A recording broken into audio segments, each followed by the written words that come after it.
Muy buenas noches, bienvenidos a su clase de secretariado y de contabilidad y finanzas. Vamos a comenzar con la clase de este día con lo que vendría siendo la reflexión, ¿verdad? Que vamos a estar viendo semana a semana como parte de los ejes de trabajo de nuestra institución, de nuestra escuela.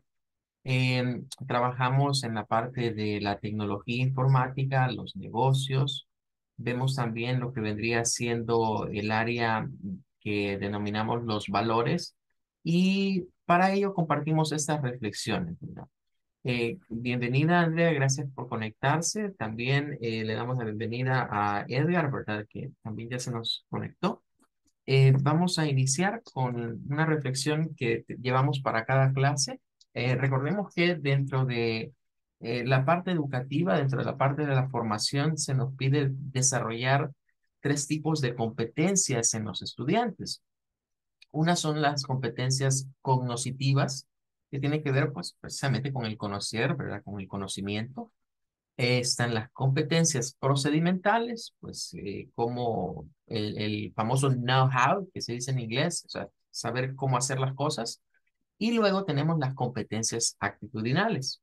Entonces, en nuestra institución, como parte de las competencias actitudinales para dar una formación en principios axiológicos, o sea, principios de valores, nos basamos en la Biblia, ¿verdad? En la Biblia encontramos pues prácticamente todos las human rights o los derechos humanos, los diversos valores que vemos en la parte de moral, cívica, son extraídos de la Biblia, ¿verdad? De ahí están todos ellos. Para esta semana nos toca hacer una reflexión respecto de Mateo 6:8, que nos dice, no sean como ellos, porque su Padre sabe lo que ustedes necesitan antes de que se lo pidan. Y esta es la nueva versión internacional. Con los compañeros que llevan idiomas, vemos la parte de inglés y con la maestra, con la madame, en la parte de francés.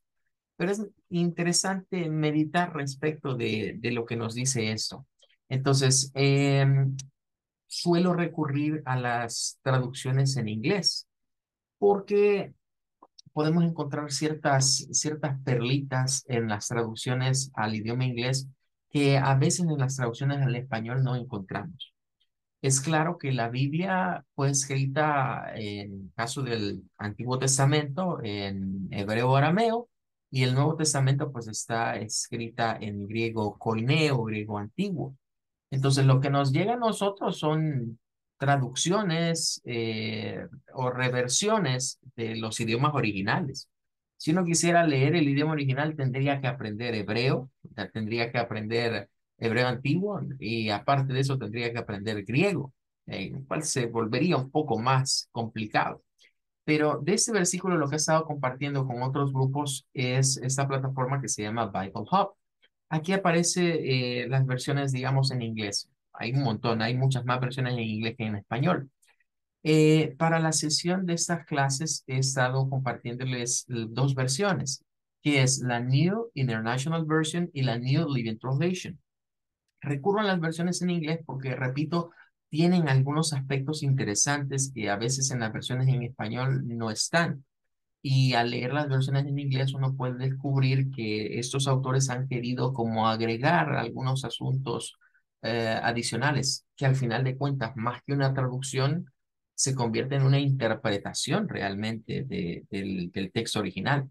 Entonces, al comparar estas, a pesar de que de ellas hay una versión en español, tanto de la New International Version como de la New Living Translation, encontramos unas pequeñas diferencias, ¿verdad? Entre ellas, pues hemos destacado que esta, por ejemplo, está sin contracción, esta está contractada, dice don't be like them.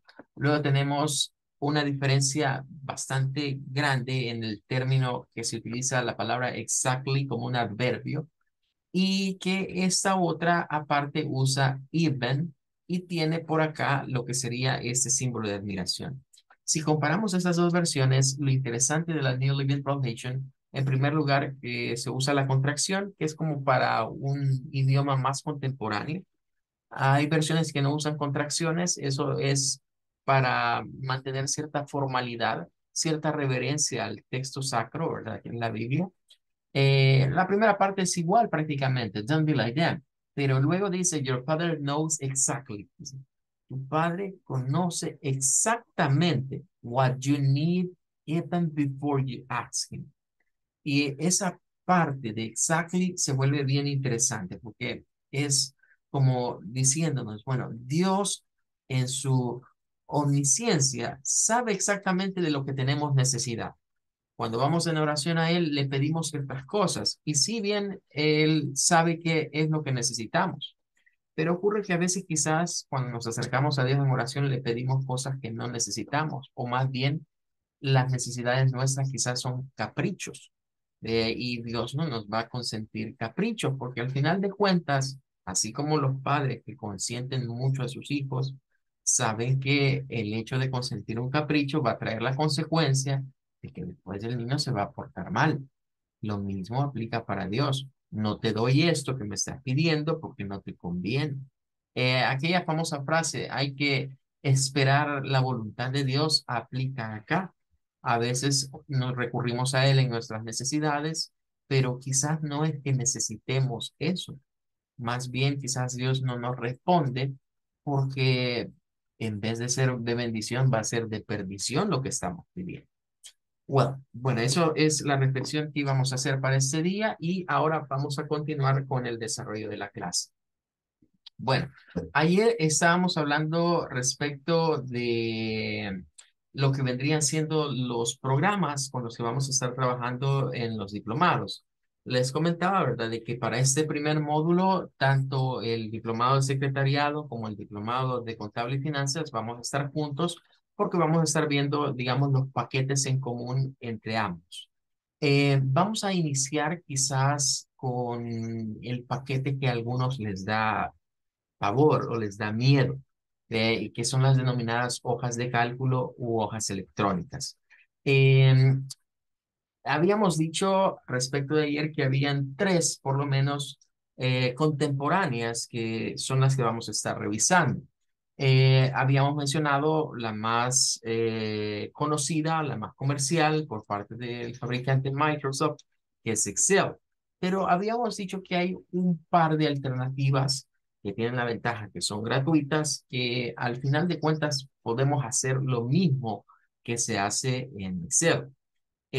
Ahora, quisiera escuchar de ustedes si ya han trabajado con programas de hojas electrónicas. Eso sería, digamos, la pregunta de este día. Si ya han tenido una experiencia, si ya han trabajado documentos, ya tienen, digamos, las bases de lo que vendría siendo una hoja electrónica. Y claro, para ello vamos a comenzar quizás con la más conocida, ¿verdad? Que es Excel, que sería, digamos, lo que tenemos ahorita aquí en pantalla.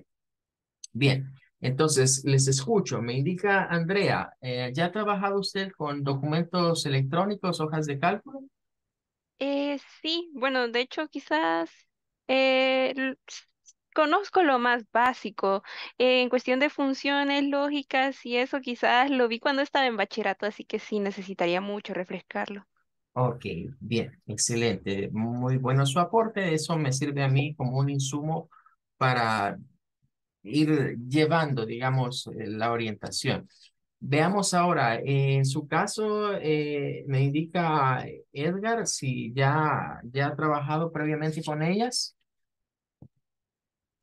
Solo conozco un poco y las veces que he trabajado así con este tipo de páginas, pues ya han sido como estructuradas, ya solo para llenar.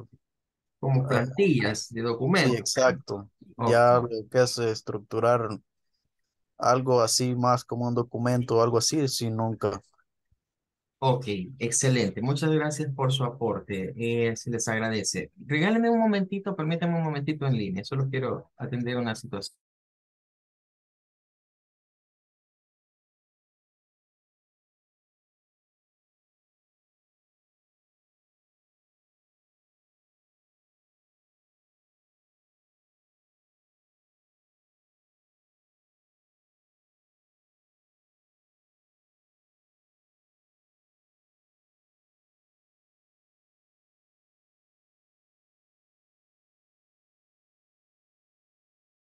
Ok, regálenme unos minutitos en línea, no se van a desconectar. Solo voy a ver una situación de un inconveniente que se nos acaba de presentar y vuelvo para continuar con la clase.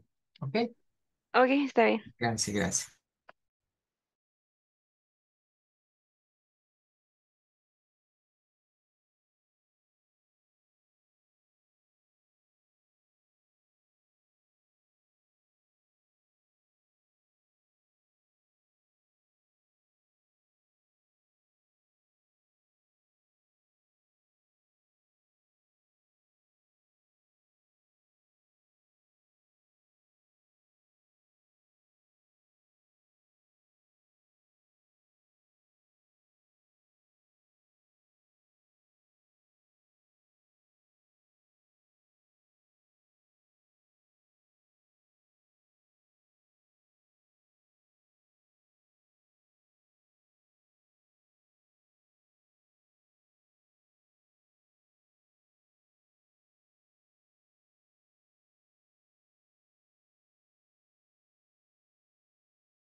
Bueno, les agradezco su espera. Bien, entonces, ya con lo que me compartieron, ya tenemos más o menos un insumo para guiarnos, ¿verdad? Entonces, no me voy a detener quizás en explicar las cosas más elementales, pero sí tomar en cuenta ciertos conceptos de las hojas electrónicas.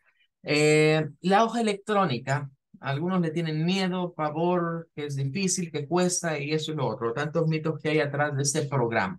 Pero resulta que es uno de los más de las aplicaciones, digamos, que nos permiten crear más diversidad. Es decir, tienen un sinfín de aplicaciones y es necesario ver cómo las vamos a utilizar, ya sea en este caso para el área administrativa, porque quiero destacar, el área administrativa implica parte de contabilidad, implica parte de manejo gerencial, aunque no es el caso, pero hay dos carreras que son muy afines, administración de empresas y contaduría pública. Son tan afines al punto que algunas empresas tienen encargos de administración de empresas a contadores públicos. Entonces, se llevan muy de la mano. Y claro, Excel, si le queremos llamar así, vamos a ver Calc también y vamos a ver lo que es Sheets de Google.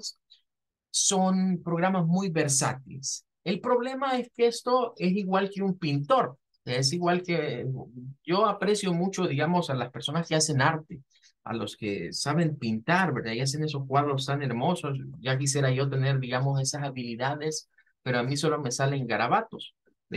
Es un lienzo en blanco. Estos programas, cuando vemos así la distribución de filas, columnas, las letras, los números, crear un documento se vuelve complejo, ¿verdad? Se vuelve como una tarea, bueno, es como ese pintor que tiene eso en blanco y uno dice, bueno, ¿Y de dónde saca el pintor la idea de sus pinturas o esos hermosos paisajes? Claro está, es algo que él vio y viene a su mente y comienza a hacerlo. Lo mismo aplica para las hojas electrónicas.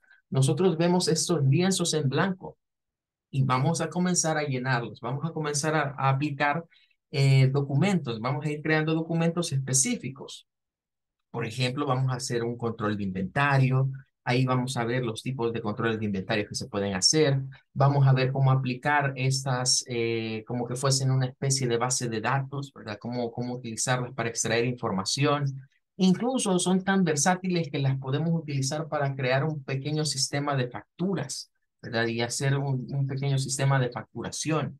Podemos utilizarla para llevar control de cheques, y otra serie de documentos que son, digamos, a nivel de registro contable financiero en muchas empresas, para elaborar presupuestos también.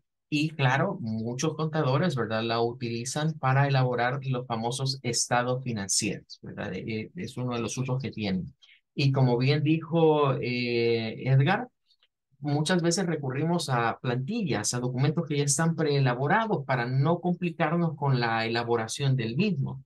Eso es como que el pintor, ¿verdad? Recurriera a un boceto donde ya están trazadas las líneas y él solo viene y pinta con los colores y le va dando forma. Vendría siendo, digamos, el tipo de comparativas que podemos hacer. Ahora, lo que vamos a hablar el día de hoy es respecto de la siguiente situación y quisiera hacerles una pregunta. Veamos, Andrea, ¿usted sabe manejar vehículo? ¿Maneja un vehículo? No, no, no sé manejar. No sabe manejar, ok. Y en su caso, Edgar. Sí, en mi caso sí. Sí, ok, bueno, creo que Edgar quizás nos va a comprender mucho mejor eso que Andrea, pero la analogía es la siguiente. Estamos viendo aquí Excel. Vean, es una hoja electrónica, tiene su barra de menús, tiene su barra de opciones. Encontramos la hoja de cálculo ya en sí, en donde se reparten filas y columnas, donde tenemos números, donde tenemos las letras y tenemos las referencias de celdas o las celdas, las cuadrículas con las que vamos a ir trabajando. Más o menos ya saben ustedes de los formatos de celda, ya saben que hay funciones para cálculos aritméticos, cálculos matemáticos, cálculos estadísticos. Ok, eso es básicamente una hoja. El concepto de hoja electrónica viene de hecho de los libros contables. ¿Verdad? Quien diseñó la primera hoja electrónica, cabe decir, no es Excel, o sea, quien creó la primera hoja electrónica se basó en los libros, esos grandes, ¿verdad? Que venden para llevar controles contables y lo llevó a computadora. Ahora, esto es Excel, lo que más se conoce o digamos la hoja propietaria de Microsoft. Vamos ahora, o les voy a mostrar ahorita lo que es otro software que hace lo mismo, que se llama LibreOffice Calc. Ven que tienen la misma composición, lo que vendría siendo menús, iconos y luego la hoja electrónica en sí. Ahí están las diferentes columnas marcadas con las letras y las diferentes filas marcadas con números, las referencias de celda. Y claro, si queremos insertar funciones, gráficos y otras cosas más, también lo tiene disponible. Y paso a mostrarles una tercera opción. Pero antes quiero destacar que el LibreOffice es una suite ofimática, ¿verdad? Que si nosotros vemos acá y le damos aquí en nuevo, trae para crear textos, hojas de cálculo, presentaciones, dibujos, un poquito más elaborados, digamos, dibujos un poquito más profesionales que lo que podemos hacer en Paint, un editor de fórmulas, creación de bases de datos, incluso para crear páginas web. Es una suite ofimática que es gratuita, se puede descargar desde el sitio web de LibreOffice. LibreOffice ha ido cambiando de nombre, ¿verdad? Porque ha ido cambiando de manos esta suite. Cuando se comenzó a popularizar el software libre, me refiero al sistema operativo Linux, pues fue necesario llevar a Linux una aplicación ofimática que no podría ser obviamente las aplicaciones de Microsoft, ¿verdad? Porque eran licenciadas, o mejor dicho, son licenciadas. Ahora, La situación acá está en que surgió un proyecto que se llamaba Star Office. Ese fue el primero de esta línea, que era producido por Sun Microsystems. Fueron los patrocinadores de ese primer Star Office, que era libre y que incluía los programas típicos de oficina. Luego pasó a ser OpenOffice, se convirtió en el proyecto OpenOffice, y hoy está el LibreOffice. Ha ido cambiando de nombre porque ha ido cambiando de manos esta suite ofimática y se ha ido renovando y es bastante buena en términos de que me permite trabajar con normalidad en muchos documentos. Pero hoy, pues, iríamos a la otra parte, ¿ve? Y es que disponemos de las hojas de cálculo de Google, que se conocen como Sheets o Google Sheets. Aquí tendríamos la pantalla. Este no es necesario instalarlo en la computadora. Los otros dos que hemos visto, sí, hay que tener el software e instalarlo. Este basta con tener un navegador. Es más, se puede trabajar ya sea en la computadora o en dispositivos móviles. Es la versión, digamos, de Google, gratuita nuevamente. Tenemos acceso a ella con solo nuestra cuenta de Google. Ya podemos editar documentos de ese tipo. Y pueden ver lo mismo, una barra de menús, una barra de iconos y luego, claro, está las diferentes celdas y lo que vendrían siendo las columnas y las filas, ¿no?, numeradas. Entonces, tendríamos acá o estaríamos en presencia de tres software que realizan la misma función. Les hacía la pregunta de si han conducido, si saben manejar, por la siguiente analogía que quiero hacer. Cuando uno aprende a manejar, si le enseñan en casa, por ejemplo, o si va a una escuela de manejo, uno se acostumbra al vehículo en el que le enseñaron a manejar por primera vez. Se acostumbra tanto que cuando se va a hacer el examen de manejo, se lleva cierto temor si me dan otro carro, que no voy a conocer cómo meter el clutch o cómo responde el freno o cómo hacer los cambios sin que se sientan muy bruscos, porque nosotros somos seres de costumbres. Entonces, ese temor se da, pero a medida uno va probando un carro, otro carro, una marca, otra marca, se va dando cuenta que todo funciona prácticamente igual, que unos traen ciertos aditamentos que otros no los tienen, que unos se manejan o se conducen de cierta forma y a diferente a otros, y uno se va acostumbrando. Pero si uno se queda en el mismo vehículo, se acostumbra tanto que después, al subirse a otro, siente raro. Es más, hasta se le apaga el carro a uno y aún ya teniendo licencia y muchos años de manejar. Es porque no estamos acostumbrados a ese vehículo o a esa exposición. La misma situación pasa con las hojas electrónicas. Se nos ha acostumbrado quizás tanto a que Excel es la única hoja electrónica que cuando vemos estos otros programas se nos hace un poco difícil el usarlos. Existe lo que denominamos una resistencia al cambio. El ser humano tiende a tener ese fenómeno de resistirse al cambio. Cuando ya estamos acostumbrados a cómo funciona algo y se nos trae algo nuevo, siempre hay oposición. Es algo quizás que está en nuestra naturaleza. Pero al igual que si yo aprendí a manejar en un determinado vehículo, determinada marca, con determinada forma o sistema digamos, de embrague, y paso a otra marca que lleva otro sistema o otra posición, yo, si aprendí en uno, no debería costarme ir al otro y conducir otro vehículo. De primerito me va a costar, no le voy a hallar, pero despuesito de unas cuantas metidas de palancas, ya voy a encontrar cómo va a funcionar. Entonces, esa idea es la que quiero que llevemos ahorita a lo que vamos a estar haciendo con las hojas de cálculo. Vamos a tener como un documento fuente. Eh, yo les voy a enseñar, por decirles algo, un documento, algo así, ese es un listado, ¿verdad? Pero yo les voy a enseñar un documento así. Y la idea es, mire, tiene ese documento, ahora llévelo a la hoja electrónica. Lo vamos a pasar a hoja electrónica. Eh, pero vamos a tratar de estar combinando esas diferentes suites. Vamos a tratar de ir viendo cómo se hace ese documento en la más popular, cómo se hace, digamos, en la que es menos conocida y cómo se hace en esta que ni siquiera tenemos que instalarlo. La idea es que podamos manejar en todas el mismo documento y nos vamos a ir dando cuenta que sí hay diferencias. Hay cosas que en una se pueden hacer de una manera, en otra se hacen de otra, pero que al fin y al cabo vamos a obtener el mismo resultado.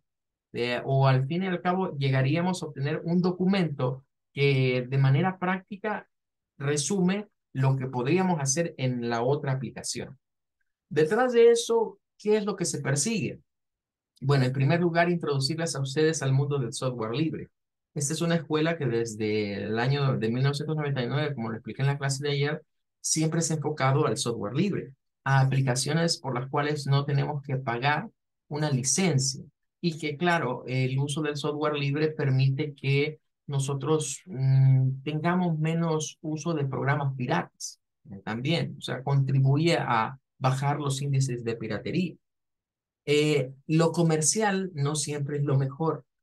A veces existe la idea de que porque pago más por algo es lo mejor. Y ese es un concepto que el materialismo nos ha traído y que nos lo ha metido bien en la cabeza. Y ahí todos tenemos la idea de que entre más pago por algo es porque es mejor. Y es un grave error. Lo voy a comprobar con la parte educativa. Muchas veces pensamos que por pagar una alta cuota en un lugar, voy a tener acceso a una mejor educación, lo cual no es cierto. De hecho, si vamos a ver los diferentes discursos de los políticos actuales, y no tan actuales, siempre han dado en esa idea de que lo público tiene que ser mejor aún que lo privado, y en términos educativos, de salud y otras cosas. O sea, esa idea no crean que es nueva. Si la han oído por acá, no es nueva. Ya tiene bastante tiempo de venirse, bueno, los países socialistas europeos son los que lo promovieron más que todo. Entonces, ese concepto de que porque pagué por esto, porque es lo más caro, porque es lo más popular, que es lo único o es lo mejor, la última Coca-Cola del desierto, no es cierto. Y vuelvo al tema de la educación. Si no veamos quién ha sido el mejor maestro de maestros o la persona que mejor pudo capacitar a un grupo de 12 hombres, de los cuales pues, uno falló, ¿verdad? Pero el resto pues pasaron con él durante 3 años en un curso de preparación intensivo, un curso de discipulado, y ocurre que este gran maestro no les cobró nada, se los dio de gratis. ¿Ya? Y pues de esos hombres ha salido la organización más portentosa que el mundo ha visto, la cual es la Iglesia de Cristo. Y inició con un programa de estudios donde acompañaron a su maestro durante 3 años. Cabe mencionar que no eran alumnos excelentes, no fueron seleccionados por sus dotes, por sus conocimientos, como ahora que se busca a gente para becar, que vaya bien en sus notas, que sea de buen rendimiento, que sean muy excelentes. No, él fue a escoger a los menos aptos para entrar en ese proceso. Lo cual nos demuestra también que en un proceso de enseñanza-aprendizaje no todo debe de enfocarse en que tiene que ser el mejor maestro o tienen que ser los mejores estudiantes. Más bien se trata del espíritu de aprender, del deseo del conocimiento. Entonces, mañana no tenemos clase, ¿verdad? Porque es miércoles, llevamos la pausa. El jueves retornamos. El día jueves vamos a comenzar con nuestro primer documento a elaborar en hojas electrónicas, en hojas de cálculo, y vamos a ir viendo en la clase paso a paso cómo irlo elaborando. La idea es como ese lienzo en blanco. Esto está en blanco y vamos a ir viendo cómo le vamos a dar forma a nuestra obra de arte en hoja electrónica. Vamos a tener como una imagen que nos va a dar la idea. Es como ese pintor que ve el paisaje, ve lo que va a pintar primero y luego lo lleva al lienzo. Esa idea es la que vamos a estar aplicando. Bueno, por el día de ahora me voy a quedar hasta acá con la clase. Vamos a finalizarla en este momento y nos estaríamos viendo, Dios mediante, el próximo jueves, ¿verdad? Para continuar ya con la parte de elaboración de documentos en hojas electrónicas. Hasta luego, que Dios me les bendiga y nos vemos primero Dios el jueves. Gracias, buenas noches. Buenas noches, hasta luego. Buenas noches. De acuerdo, buenas noches.